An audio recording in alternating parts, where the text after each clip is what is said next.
Hi అండి, welcome back to Sravanthi's kitchen. ఈరోజు మనం ఎంతో టేస్టీగా రెస్టారెంట్ స్టైల్లో పన్నీర్ మటర్ కర్రీ ఎలా తయారు చేసుకోవాలో చూసేద్దాం. మరి ఆలస్యం చేయకుండా వీడియోలోకి వెళ్దాం. ముందుగా స్టవ్ మీద కడాయి పెట్టుకొని తగినంత ఆయిల్ వేసుకొని, ఆయిల్ వేడయ్యాక చెక్క మొగ్గ వేసుకొని ఉల్లిపాయ ముక్కలు వేసి కొంచెం వేయించేసుకుందాం. ఉల్లిపాయ ముక్కలు కొంచెం వేగిన తరువాత టమాటా ముక్కలు, అల్లం ముక్కలు, వెల్లుల్లి, కొత్తిమీర, జీడిపప్పు పలుకులు వేసుకొని బాగా మిక్స్ చేసేసుకుందాం. ఇలా మిక్స్ చేసుకొని మూత పెట్టి 5 నిమిషాలు మగ్గించుకుందాం. 5 నిమిషాల తర్వాత అన్నీ మంచిగా మగ్గిపోయాయి. ఇప్పుడు ఒకసారి బాగా మిక్స్ చేసుకొని మిక్సీ జార్లో వేసి మెత్తని పేస్ట్ లాగా మిక్సీ పట్టుకొని పక్కన పెట్టుకుందాం.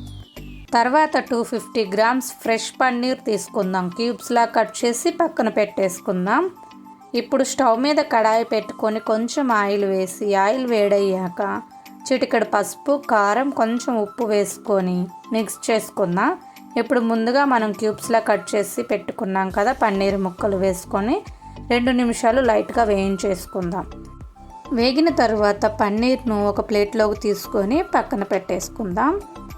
అదే కడాయిలో తగినంత ఆయిల్ వేసుకొని, ఆయిల్ వేడయ్యాక హోల్ గరం మసాలా వేసుకుందాం. కొంచెం అలా మిక్స్ చేసేసుకుందాం. అలా మిక్స్ చేసుకున్న తర్వాత మనం ముందుగా మిక్సీ పట్టి పెట్టుకున్న ఈ మిశ్రమాన్నంతా ఇందులో వేసేసుకొని అంతా ఇలా మిక్స్ అయ్యేలా మిక్స్ చేసుకుందాం. మిక్స్ చేసుకున్న తర్వాత మూత పెట్టి ఒక 5 నిమిషాలు మగ్గించేసుకుందాం.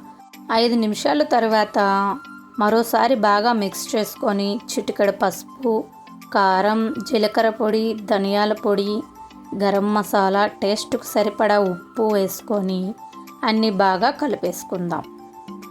ఇప్పుడు కొన్ని పచ్చి బఠానీలు వేసుకొని గ్రేవీలో బాగా కలిసేలా మిక్స్ చేసుకుందాం. కొంచెం పెరుగు వేసుకొని గ్రేవీలో బాగా కలిసేలా మిక్స్ చేసేసుకుందాం. వేయించి పక్కన పెట్టుకున్న పన్నీర్ వేసుకొని బాగా మిక్స్ చేసేసుకుందాం.